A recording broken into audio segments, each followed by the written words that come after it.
Shalom, queridos, leitura bíblica.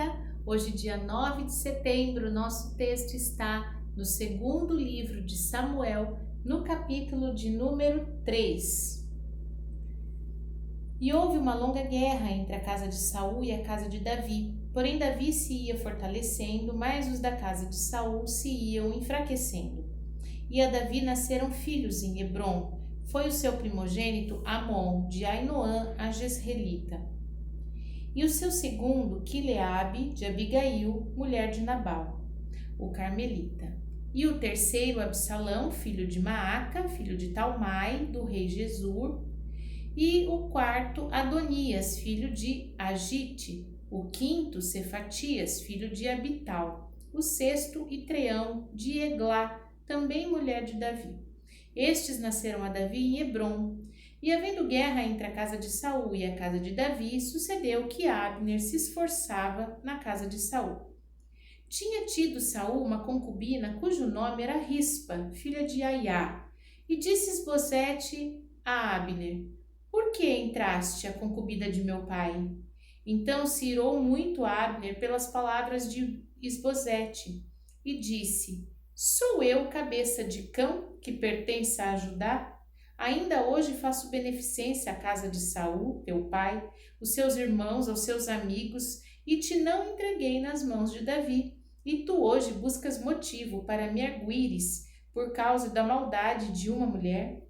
Assim faça Deus a Abner e outro tanto, que como Yahvé jurou a Davi, assim lhe hei de fazer, transferindo o reino da casa de Saul e levantando o trono de Davi sobre Israel e sobre Judá, desde Dan até Berseba. E nem ainda uma palavra podia responder a Abner, porque o temia. Então ordenou a Abner, da sua parte, mensageiros a Davi, dizendo: De quem é a terra? E disse: Comigo faze a tua aliança, e eis que a minha mão será contigo, para tornar a ti todo Israel. E disse Davi: Bem, eu farei contigo aliança, porém uma coisa te peço, que é: não verás a minha face se primeiro me não trouxeres a Mical, filha de Saul, quando vieres ver a minha face. Também enviou Davi mensageiros a Isbosete, filho de Saul, dizendo: Dá-me minha mulher Mical, que eu desposei por 100 prepúcios de filisteus. E enviou Isbosete e tirou-a a seu marido, a Paltiel, filho de Laís. E ia com ela seu marido caminhando e chorando atrás dela, até Baurim. Então lhe disse Abner: Vai-te agora, volta. E ele voltou. E praticava Abner com os anciãos de Israel, dizendo: Muito tempo há que procuráveis que Davi reinasse sobre vós. Fazei-o, pois, agora, porque Yahvé falou a Davi, dizendo: Pela mão de Davi, meu servo, livrarei o meu povo das mãos dos filisteus e das mãos de todos os seus inimigos. E falou também Abner o mesmo aos ouvidos de Benjamim. E foi também Abner dizer aos ouvidos de Davi em Hebrom tudo o que era bom aos olhos de Israel e aos olhos de toda a casa de Benjamim. Veio Abner a Davi, a Hebrom, e 20 homens com ele. E Davi fez um banquete a Abner e aos homens que com ele vinham. Então disse Abner a Davi: Eu me levantarei e irei, e ajuntarei ao rei, meu senhor, todo Israel, para fazerem aliança contigo, e tu reinarás sobre tudo o que desejar a tua alma. Assim despediu Davi a Abner, e foi-se ele em paz. Eis que os servos de Davi e Joabe vieram de uma sortida e traziam consigo grande despojo. E já Abner não estava com Davi em Hebrom, porque este o tinha despedido e se tinha ido em paz. Chegando, pois, Joabe e todo o exército que vinha com ele, deram aviso a Joabe, dizendo: Abner, filho de Ner, veio ao rei e o despediu e foi-se em paz. Então Joabe entrou ao rei e disse: Que fizeste? Eis que Abner veio ter contigo, por que, pois, o despediste de maneira que se fosse assim livremente? Bem conheces a Abner, filho de Ner, que te veio enganar, saber a tua saída, a tua entrada e entender tudo quanto fazes. E Joabe, retirando-se de Davi, enviou mensageiros atrás de Abner e o fizeram voltar desde o poço de Sira, sem que Davi o soubesse. Tornando, pois, Abner a Hebrom, Joabe o tomou à parte à entrada da porta para lhe falar em segredo, e feriu-o ali pela quinta costela, e morreu por causa do sangue de Azael, seu irmão. O que Davi depois, ouvindo, disse: Inocentes somos, eu e o meu reino, para com Iavé, para sempre, do sangue de Abner, filho de Ner. Fixe sobre a cabeça de Joabe e toda a sua casa de seu pai, e nunca da casa de Joabe falte quem tenha fluxo, nem quem seja leproso, nem quem se atenha ao bordão, nem quem caia à espada, nem quem necessite de pão. Joabe, pois, e Abisai, seu irmão, mataram a Abner por ter morto a Azael, seu irmão, na peleja de Gibeão. Disse, pois, Davi a Joabe e a todo o povo que com ele estava: Rasgai as vossas vestes, e cingi-vos de panos de saco, e ide pranteando diante de Abner. E o rei Davi ia seguindo o féretro. E o sepultando a Abner em Hebrom, o rei levantou a sua voz e chorou junto à sepultura de Abner, e chorou todo o povo. E o rei, pranteando a Abner, disse: Não morreu Abner como morre vilão? As tuas mãos não estavam atadas, nem os teus pés carregados de grilhões de bronze, mas caíste como os que caem diante dos filhos da maldade. Então todo o povo chorou muito mais por ele. Então todo o povo veio fazer que Davi comesse pão, sendo ainda dia. Porém Davi jurou, dizendo: Assim Deus me faça, e outro tanto, se antes que o sol se ponha, eu provar pão ou alguma coisa. O que todo o povo, entendendo, pareceu bem aos seus olhos, pois, como tudo quanto o rei fez, pareceu bem aos olhos de todo o povo. E todo o povo e todo Israel entenderam naquele mesmo dia que não procedera do rei que matassem a Abner, filho de Ner. Então disse o rei aos seus servos: Não sabeis que hoje caiu em Israel um príncipe e um grande? Eu hoje estou fraco, ainda que seja ungido rei. Estes homens, filho de Zeruia, são mais duros do que eu. E Yahvé pagará ao malfeitor conforme a sua maldade. Primeira aos Coríntios, capítulo de número 14. Segui o amor e procurai com zelo os dons espirituais, mas principalmente o de profetizar, porque o que fala em língua estranha não fala aos homens, senão a Deus, porque ninguém o entende, e em espírito fala de mistérios. Mas o que profetiza fala aos homens para edificação, exortação e consolação. O que fala a língua estranha edifica-se a si mesmo, mas o que profetiza edifica a igreja. E eu quero que todos vós faleis línguas estranhas, mas muito mais que profetizeis, porque o que profetiza é maior do que o que fala línguas estranhas, a não ser que também o interprete, para que a igreja receba edificação. E agora, irmãos, se eu for ter convosco falando línguas estranhas, que vos aproveitaria se vos não falasse por meio da revelação, ou da ciência, ou da profecia, ou da doutrina?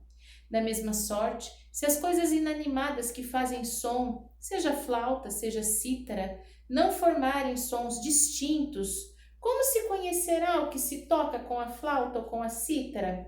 Porque se a trombeta der sonido incerto, quem se preparará para a batalha? Assim também vós, se com a língua não pronunciardes palavras bem inteligíveis, como se entenderá o que se diz? Porque estareis como que falando ao ar. Há, por exemplo, tanta espécie de vozes no mundo e nenhuma delas é sem significação.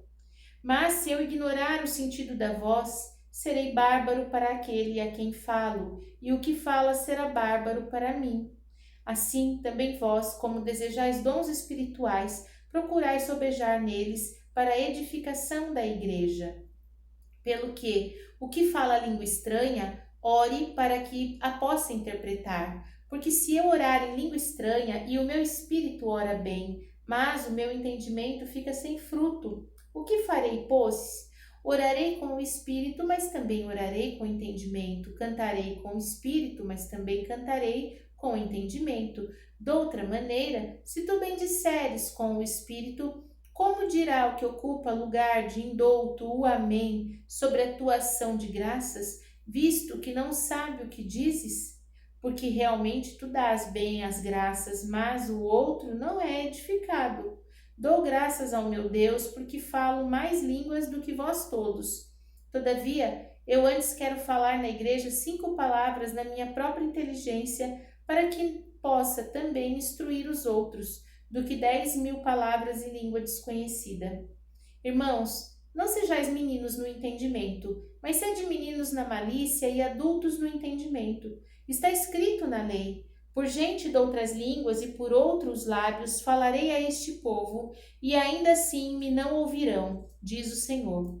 De sorte que as línguas são um sinal, não para os fiéis, mas para os infiéis. A profecia não é sinal para os infiéis, mas para os fiéis.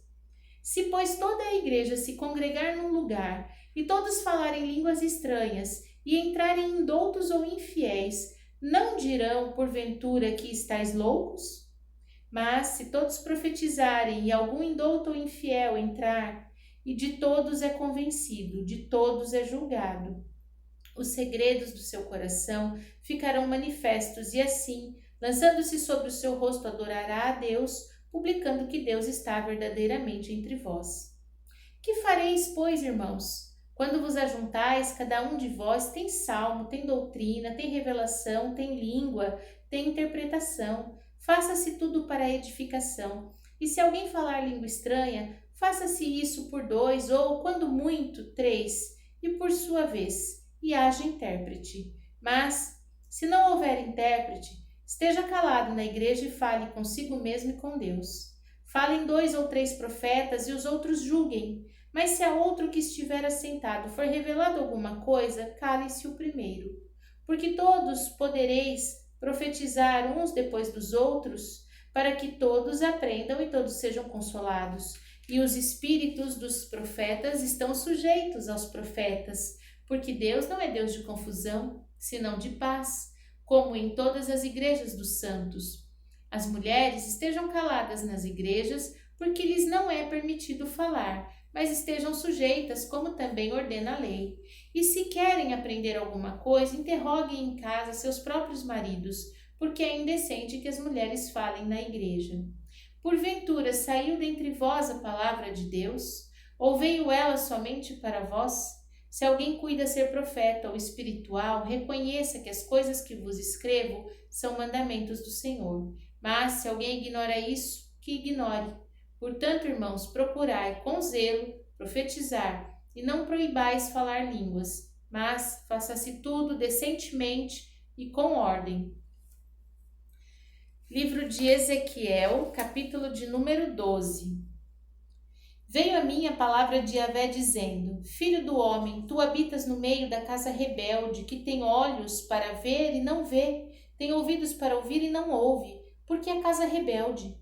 Tu, pois, ó filho do homem, prepara mobília para mudares de país, e de dia muda de lugar, à vista deles. Do teu lugar te mudarás para outro lugar, à vista deles. Bem pode ser que reparem nisso, ainda que eles são casa rebelde. À vista deles, pois, tirarás para fora, de dia, os teus trastes, como para mudança. Então tu sairás de tarde à vista deles, como quem sai mudando de lugar. Escava para ti à vista deles a parede e tira-os para fora por ali.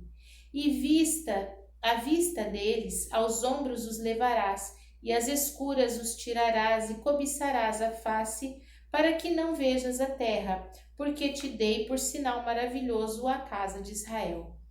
E fiz assim como se me deu ordem, e os meus trastes tirei para fora, de dia, como para mudança. Então, à tarde, escavei na parede com a mão, as escuras, e os tirei para fora, e aos ombros os levei à vista deles. Veio a mim a palavra de Yahvé pela manhã, dizendo: Filho do homem, não te disse a casa de Israel, aquela casa rebelde, que fazes tu? Dize-lhes: assim diz o Senhor Jeová. Esta carga refere-se ao príncipe em Jerusalém e a toda a casa de Israel que está no meio dela. Dize: eu sou o vosso maravilhoso sinal. Assim como eu fiz, assim se lhes fará a eles. Para o exílio irão cativos. E o príncipe que está no meio deles levará aos ombros e às escuras os trastes e sairá. A parede escavarão para os tirarem por ela. O rosto cobrirá para que com os seus olhos não vejam a terra. Também estenderei a minha rede sobre eles, e será apanhado no meu laço, e o levarei à Babilônia, à terra dos caldeus, mas não haverá, ainda que ali morrerá. Todos os que estiverem ao redor dele para o seu socorro e todas as suas tropas espalharei a todos os ventos, desembaiarei a espada atrás deles. Assim saberão que eu sou Yahvé, quando eu os dissipar entre as nações e os espalhar pelas terras. Mas deles deixarei ficar alguns poucos, escapos da espada, da fome e da peste, para que contem todas as suas abominações entre as nações para onde forem, e saberão que eu sou Yahvé. Então veio a minha palavra de Yahvé, dizendo: Filho do homem, teu pão comerás com tremor, e a tua água beberás com estremecimento e com receio. Dirás ao povo da terra: Assim diz o Senhor Jeová acerca dos habitantes de Jerusalém, na terra de Israel. O seu pão comerão com receio, e a sua água beberão com susto, pois que a sua terra será despojada e de abundância, por causa da violência de todos os que habitam nela. As suas cidades habitadas serão desoladas, e a terra se tornará em assolação, e sabereis que eu sou Yahvé. E veio ainda a minha palavra de Yahvé, dizendo: Filho do homem, que ditado é esse que vós tendes na terra de Israel, dizendo: Prolongar-se-ão os dias e perecerá toda a visão? Portanto, dize-lhes: Assim diz o Senhor Jeová: Farei cessar este ditado, não se servirão mais dele como provérbio em Israel, mas dize-lhes: chegarão os dias e toda palavra, e a palavra de toda visão, porque não haverá mais nenhuma visão vã, nem adivinhação lisonjeira no meio da casa de Israel, porque eu, Yahvé, falarei, e a palavra que eu falar se cumprirá, não será mais retardada, porque em vossos dias, ó casa rebelde, falarei uma palavra e a cumprirei, diz o Senhor Jeová. Veio mais a minha palavra de Yahvé, dizendo: Filho do homem, eis que os da casa de Israel dizem: a visão que este vê é para muitos dias, e ele profetiza de tempos que estão longe. Portanto, diz-lhes: assim diz o Senhor Jeová: não será mais retardada nenhuma das minhas palavras, e a palavra que falei se cumprirá, diz o Senhor Jeová. Amém? Vimos os nossos textos então no dia de hoje, segundo de Samuel, no capítulo 3, que a justiça, ela nunca se satisfaz com a vingança, né? A verdadeira justiça não tem parte na vingança, porque a maldição vem pela porta da vingança, mas a justiça, ela não traz a maldição, ela traz alívio, ela traz descanso. Então, Deus não é vingativo e nós não podemos ser vingativos. Nós vimos no texto como Joabe deseja se vingar de Abner, né, por ter morto seu irmão. Mas isso não é fazer justiça e nós precisamos aprender sobre isso. A diferença de justiça e vingança são sementes totalmente diferentes e trazem colheitas totalmente diferentes. Em 1 Coríntios, no capítulo 14, a gente vê que Deus não é Deus de confusão, mas é Deus de paz. Por isso, nós precisamos entender que onde há ordem é estabelecida a paz do Senhor. Precisamos pôr ordem na nossa vida pessoal, nos nossos relacionamentos, pôr ordem no nosso trabalho, na nossa casa, nas nossas atividades, para que a paz do Senhor reine, porque Deus não habita no meio da confusão. E em Ezequiel, no capítulo 12, fica muito claro que Deus vai cumprir tudo o que ele falou. Aquilo que saiu da boca de Deus se cumprirá. Não importa quanto tempo e não importa se é para bem ou para mal, mas há de se cumprir tudo o que o Senhor falou. Amém? Vamos orar? Pai Santo, bendito, fiel, maravilhoso, justo, nós te louvamos, bendizemos, damos graças ao seu nome e exaltamos ao Senhor. Pai, clamamos a Ti que o Senhor nos ensine, Pai, a verdadeira diferença dos Teus princípios e dos princípios desse mundo. Entender que o Senhor não é um Deus vingativo, mas o Senhor é um Deus justo. Portanto, vingança não vem de ti, mas justiça sim, e o fruto da vingança não tem nada a ver com o fruto da justiça. Ajuda-nos, Pai, a levar uma vida capaz de ter descanso quando nós pensamos que as tuas palavras serão cumpridas.